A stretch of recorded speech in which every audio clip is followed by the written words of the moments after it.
ओ भगवान की जय, प्यारे कृष्ण कन्हैया लाल की जय। श्री शिव महापुराण पार्वती खंड चल रहा है और 14वां अध्याय तारकासुर का स्वर्ग त्यागना। तारक पीड़ित देव सब गए पितामह पास, पूछन लगे उपाय जस मिटे सवन को त्रास। ब्रह्मा जी बोले, हे नारद जी, सारे देवता तारकासुर के डर के कारण तारकासुर के डर के मारे ब्रह्मा जी के पास पहुंचकर प्रणाम तथा स्तुति करके अपना अपना दुख सुनाने लगे। देवता बोले, हे पितामह ब्रह्मा जी, आपने ही उस तारकासुर को वर दे दिया है, तभी वह त्रिलोकी को जीतकर हम सबको स्वर्ग से निकालकर स्वयं इंद्र के सिंहासन पर बैठ गया है। हम भारी संकट में पड़ गए हैं, अब आपकी शरण में आए हैं, हमारे दुखों का नाश करो। हे नारद जी, इस प्रकार देवताओं का दुख सुनकर मैंने उनसे कहा, हे देवताओं, मैं तो इसे मार नहीं सकता, क्योंकि मैं इसे स्वयं वर दे चुका हूँ, किंतु यह विष वृक्ष की भांति समय आने पर स्वयं मर जाएगा। तारक को तो विष्णु या स्वयं शिव भी नहीं मार सकते। हाँ, यदि भगवान रुद्र के वीर्य से पुत्र जन्म हो, वही उसे मारने में समर्थ होगा। इसके लिए मैं एक उपाय करता हूँ। दक्ष पुत्री सती अब हिमाचल के घर मैना के गर्भ से उत्पन्न हो चुकी है। उसका विवाह भगवान रुद्र से होगा और उसके द्वारा ही पुत्र उत्पत्ति होगी, वही इसे मारेगा। अब तुम भगवान रुद्र के साथ पार्वती का विवाह कराने की चेष्टा करो, और अब तो मैं स्वयं तारकासुर के पास जाकर उसे समझाता हूँ, जिससे वह तुम्हें अपने अपने स्थान दे दे। ब्रह्मा जी बोले, इतना समझाकर मैंने उन सब को विदा कर दिया। स्वयं मैं उस तारकासुर के पास पहुंचा और उसे समझाने लगा। मैंने कहा, हे पुत्र तारकासुर, मैंने तुमको इसलिए वर नहीं दिए थे कि तुम अपनी सीमा से पार हो जाओ। यह स्वर्ग तो देवताओं का है, यह तेजोमय सार रूप है, इस पर तुम्हारा राज्य करने का अधिकार नहीं। तुम तो इसे शीघ्र ही छोड़कर पृथ्वी पर जाकर राज्य करो, नहीं तो दुख पाओगे। हे नारद जी, इस प्रकार मैं उसे समझाकर अपने लोक में चला आया। तारकासुर ने भी स्वर्ग लोक छोड़ दिया, पृथ्वी पर आकर शोणित नगर में राज्य करने लगा। देवता मेरी आज्ञा से इंद्र के साथ स्वर्ग में चले गए। बोलो वृंदावन बिहारी लाल की जय। 15वां अध्याय कामदेव का शिव के समीप गमन। सुर तारक के नाश का सोचन लगे उपाय, रुद्र विवाह के हेतु तब दिया काम पठाए। ब्रह्मा जी बोले, हे नारद जी, स्वर्ग में सब देवता मिलकर सलाह करने लगे कि किस प्रकार से भगवान रुद्र काम से युक्त होकर सती देवी उमा से प्रेम करके विवाह करें। ब्रह्मा जी ने हमें उपाय करने को कहा था।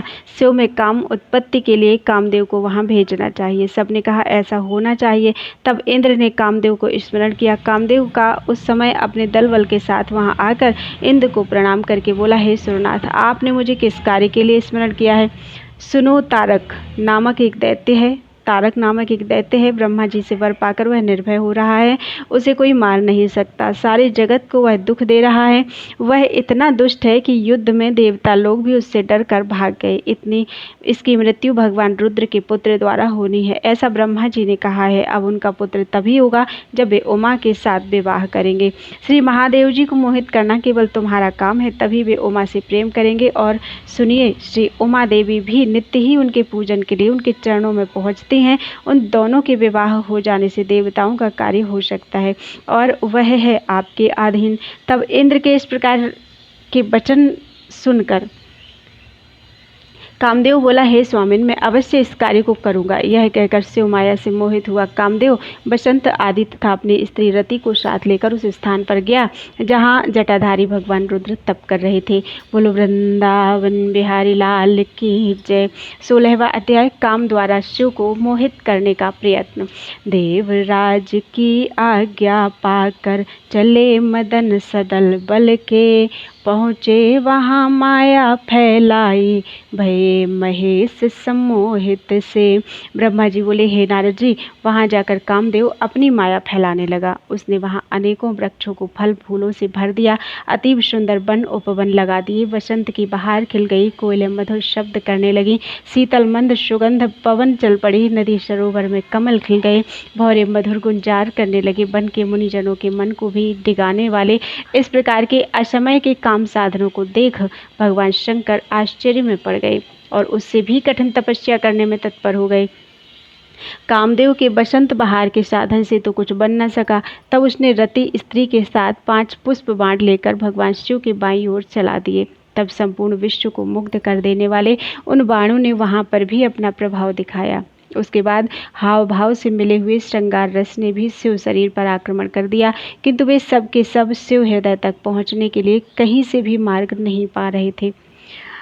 प्रचंड अग्नि के समान तीसरे नेत्र को धारण किए ध्यान मग्न भगवान रुद्र को कौन मोहित कर सकता है। हे नारद जी, ठीक उसी समय जगत जननी उमा भी धूप दीप आदि लेकर वहां पूजन करने के लिए आई।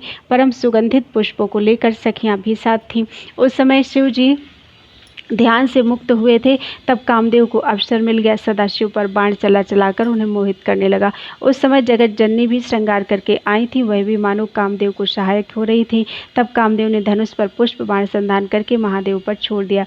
तब सदाशिव सकाम हो गए।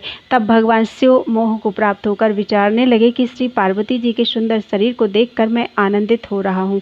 यदि इन्हें मैं आलिंगन ही कर लूँ तो न मालूम कितना आनंद प्राप्त होगा। इस प्रकार कुछ समय तक आप विचारते रहे।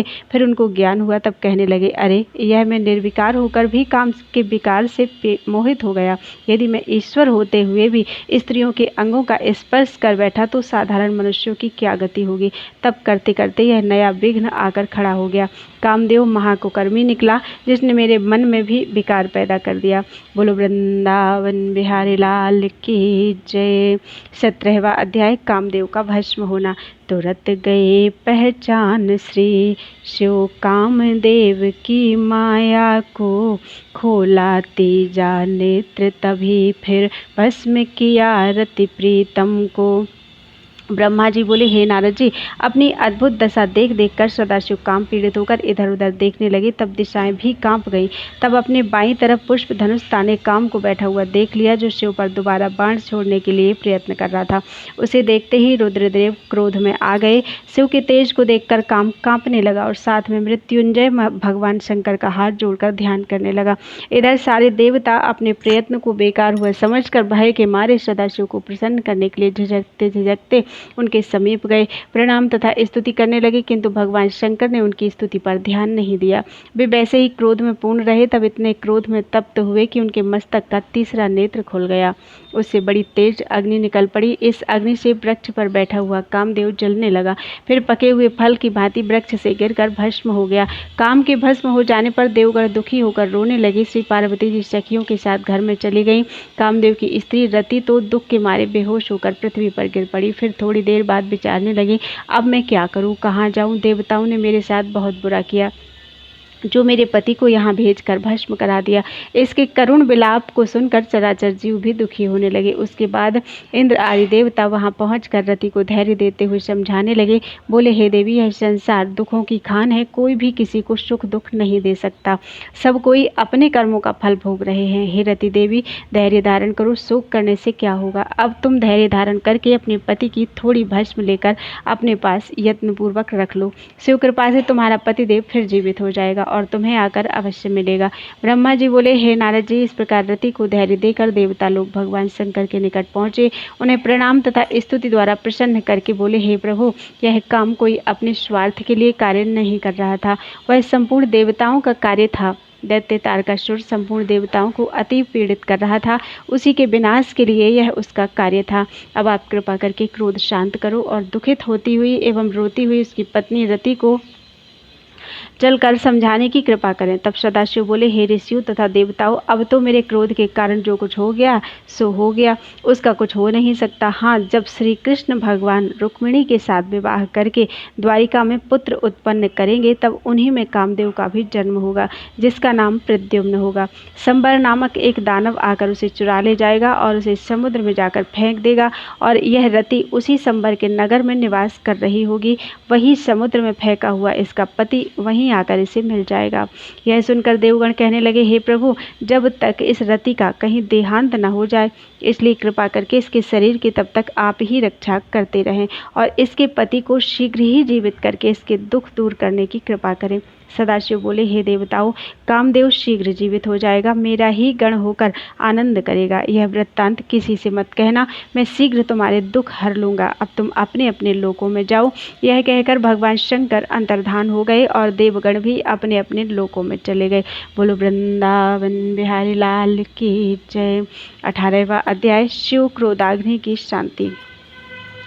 शिव के तीजे नेत्र की अग्नि भई विकराल, रोक दई तब ब्रह्मा ने दई समुद्र में डाल। ब्रह्मा जी बोले, हे नारद जी, भगवान शंकर के तीसरे नेत्र की अग्नि द्वारा काम के भस्म हो जाने पर त्रिलोकी के चराचर जीव डरकर मेरे पास आए।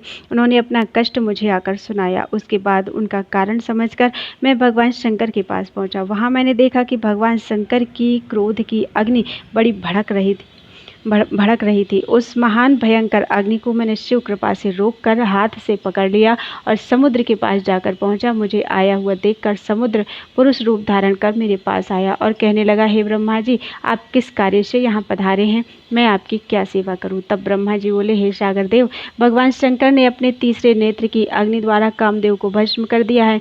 वह शिव क्रोधाग्नि है, उससे त्रिलोकी जल जाएगी। इस कारण से उसे रोककर आपके पास ले आया हूँ। तुम ही सृष्टि के प्रलय काल तक इसे धारण किए रहो। जिस समय मैं आकर निवास करूं तभी इसे तुम त्याग देना। इसे भोजन और जल तुम्हें नित्य देना होगा। इस प्रकार ब्रह्मा जी के कहने पर समुद्र ने उसे धारण करने के लिए स्वीकार कर लिया। उसके बाद पवन के वेग के साथ बड़े बड़े शोले निकालती हुई वह शिव क्रोधाग्नि समुद्र में प्रविष्ट हो गई। तब समुद्र भी चला गया और मैं भी अंतर्ध्यान होकर अपने लोक में चला आया। तब सभी चराचर जीव सुखी हुए। बोलो वृंदावन बिहारी लाल की जय।